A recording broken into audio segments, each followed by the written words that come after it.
தலைவருடைய வேட்டையின் movie October month தான் ரிலீஸ் ஆகும்னு சொல்லிக்கிட்டு இருந்தாங்க. அக்டோபர் 10க்கு இப்போ இந்த மூவி கன்ஃபார்ம் ஆகியிருக்கா. அக்டோபர் 10 பேன் இண்டியா வைஸில் இந்த மூவி தேட்டருக்கு வரப்போகுது. இந்த மூவி மட்டும் தேட்டருக்கு வர போகிறதில்ல, இது கூட இன்னொரு மூவியும் ரொம்ப பிக்கஸ்ட்டாக ரிலீஸ் ஆக போகுது. இது மட்டும் இல்லாமல் செப்டம்பர் 20க்கு மேலே இந்த மூவியோடைய ஆடியோ லான்ச்சு பிளான் போட்டு வச்சிருக்காங்க. சூர்யாவுடைய கங்குவா மூவியும் அக்டோபர் 10க்கு தான் தேட்டருக்கு வரப்போகுது. இப்போ ரெண்டு மூவியுமே ஒரே டேட்டில் கிளாஷ் ஆகிறது கன்ஃபார்ம் ஆகிடுச்சு. இதில் கங்குவா மூவி போஸ்ட்பெய்ட் ஆகும்னு எல்லாருமே எதிர்பார்த்துக்கிட்டு இருக்காங்க. ஏன்னா ரெண்டு மூவியுமே ஒரே டேட்டில் ரிலீஸ் ஆச்சுன்னா பாக்ஸ் ஆஃபீஸில் மிகப்பெரிய குளறுபடி ஏற்படும். இது வரைக்குமே அதர் இண்டஸ்ட்ரியில் இருக்க ஒரு சின்ன ஹீரோ கூட பயங்கரமான ஒரு பாக்ஸ் ஆஃபீஸை வச்சிருக்காரு. ஆனால் தமிழ் இண்டஸ்ட்ரியில் அது இது வரைக்கும் கன்வெர்ட் ஆகலை. இது போல பிக்கஸ்ட் மூவிஸ் எல்லாமே ஒரே டேட்டில் ரிலீஸ் ஆச்சுன்னா கண்டிப்பாக பாக்ஸ் ஆஃபீஸில் ஒரு பெரிய அடி ஏற்படும். தலையுடைய விடாமுயற்சி மூவிலேருந்து ரீசெண்டாக நிறைய போஸ்டர்ஸ் ரிலீஸ் பண்ணி அப்டேட் கொடுத்துக்கிட்டு இருக்காங்களே. இப்போ கணேஷ் சரவணன் மட்டும் இல்லாமல் தசரதியோடைய போஸ்டர் ரிலீஸ் பண்ணி இந்த மூவியில் இவங்க ரெண்டு பேரும் ஆக்டிங் பண்ணுறதை கன்ஃபார்ம் பண்ணியிருக்காங்க.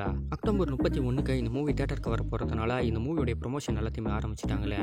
இந்த மூவிக்கு ஆடியோ லான்ச் நடக்குமான்றது தான் இது வரைக்கும் கன்ஃபார்மாக தெரியல. ஆனால் இந்த மூவி அக்டோபர் 31 கிட்டத்தட்ட ஒரு 4 மூவிஸ் கூட நேரடியாக மோத போகுது. இது போல் பிக்கஸ்ட் மூவிஸ் தொடர்ந்து ஒரே டேட்டில் ரிலீஸ் ஆகிறது தான் இங்கே ப்ராப்ளமாக இருக்கு.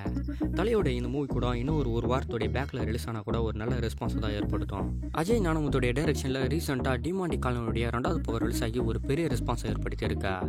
ஆர்ஆரில் இந்த வருஷம் ரிலீஸ் ஆனதுலேயே அரண்மனையுடைய 4வது பக்கமும் டிமாண்டி காலனுடைய 2வது பக்கமும் நல்ல ரெஸ்பான்ஸை ஏற்படுத்தி இருக்கா. நெக்ஸ்ட் அஜய் ஞானமுத்து அவர்கள் பூஜா ஆக்டை வச்சு ஒரு வெப் சீரிஸ் பண்ண போகிறதா அப்டேட் கொடுத்துருக்காரு. ஒரு நல்ல சஸ்பென்ஸ் த்ரில்லர் வெப் சீரிஸாக இந்த வெப் சீரிஸ் இருக்க போதுன்னு நினைக்கிறேன். 2025 சம்மருக்கு மேலே இந்த வெப் சீரிஸ் ரிலீஸ் ஆகிறது கன்ஃபார்ம் ஆகியிருக்கா. அர்ஜுனுடைய டைரக்ஷன் ஆக்டிங்கில் ரிலீஸ் ஆகி ஒரு பெரிய ரெஸ்பான்ஸ் ஏற்படுத்தின மூவினா அது ஏழுமலை மூவி. ஒரு 12 வருஷம் கழிச்சு இந்த மூவியோடைய 2வது பக்கம் இப்போ தயாராக போகுது. அர்ஜுனுடைய டைரக்ஷனில் ஆனால் ஹீரோவாக வேற ஒருத்தர் ப்ளே பண்ண போகிறாரு. இவருடைய மருமகனான உமாபதி அவர்கள் தான் இந்த மூவியில் ஆக்டிங் பண்ண போகிறது கன்ஃபார்ம் ஆகியிருக்க. என்னுடைய 2வது பக்கத்துடைய ப்ராசஸ் எல்லாமே இப்போ போய்கிட்டு இருக்கிறது அப்டேட் கொடுத்துருக்காரு. மேக்ஸிமம் அர்ஜுன் அவர்களே தயாரித்து அர்ஜுனுடைய டைரக்ஷனில் ரிலீஸ் ஆகிறதுக்கு தான் அதிகப்படியான வாய்ப்பு இருக்கா.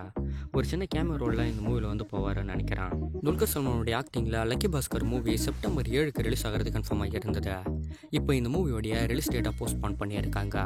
அக்டோபர் 31க்கு போயிடுச்சு. அக்டோபர் 31 கிட்டத்தட்ட 4 மூவிஸ் வெயிட்டிங்கில் இருக்கா.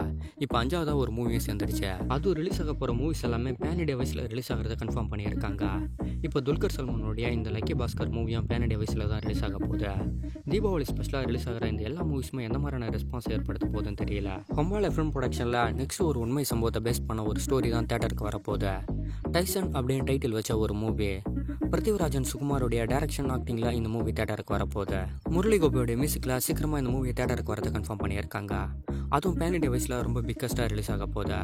தொடர்ந்து உண்மை சம்பவத்தை பேஸ் பண்ண ஸ்டோரிஸ் எல்லாத்தையுமே ஹொம்பாலே ஃபிலிம் ப்ரொடக்ஷன் தயாரிச்சுக்கிட்டு வராங்க. ஒரு நல்ல ரெஸ்பான்ஸை தான் ஏற்படுத்திக்கிட்டு வருது. யஷோடைய ஆக்டிங்கில் கேஜிஎஃப் முதல் பக்கம் 2வது பக்கம் ஒரு பெரிய ரெஸ்பான்ஸ். இந்த மூவியோடைய 3வது பக்கம் 2025 எண்டுக்கு மேலே தயாராக போகிறத கன்ஃபார்ம் பண்ணியிருக்காங்களே. ரீசெண்டாக யஷுக்கு இப்போ டாக்ஸிக் மூவியோட ஷூட்டிங் போய்கிட்டு இருக்கா. 2024 சம்மர் கிட்ட அந்த மூவியோட ஷூட்டிங் கம்ப்ளீட் ஆகும்னு நினைக்கிறேன். அதுக்கப்புறம் 2025க்கு மேலே கேஜிஎஃப் 3வது பக்கத்துடைய சாப்டருடைய அப்டேட் தான் போய்கிட்டு இருக்குமே. ஒரு ஆகஸ்ட் 23க்கு 3 மூவிஸ் தேட்டரில் வெயிட்டிங். சூரியோடைய ஆக்டிங்கில் கோட்டுக்காளி அப்படின்னு டைட்டில் வச்சு ஒரு மூவி ஒரு ஆகஸ்ட் 23 தான் தேட்டருக்கு வரப்போகுது. மாரி செல்வராஜோடைய டைரக்ஷனில் வாழை மூவியும் ஆகஸ்ட் 23 தேட்டருக்கு கன்ஃபார்ம் ஆகிடுச்சு. விமலோடைய ஆக்டிங்கில் போகும் இடம் வெகு தூரம் இல்லை அப்படின்னு டைட்டில் வச்ச ஒரு மூவியும் ஆகஸ்ட் 23 தான் தேட்டருக்கு வரப்போகுது. இந்த 3 மூவிஸும் ஆகஸ்ட் 23 எந்த மாதிரியான ரெஸ்பான்ஸ் ஏற்படுத்த போகுதுன்னு தேட்டரில் வெயிட் பண்ணி தான் பார்க்கணுமே.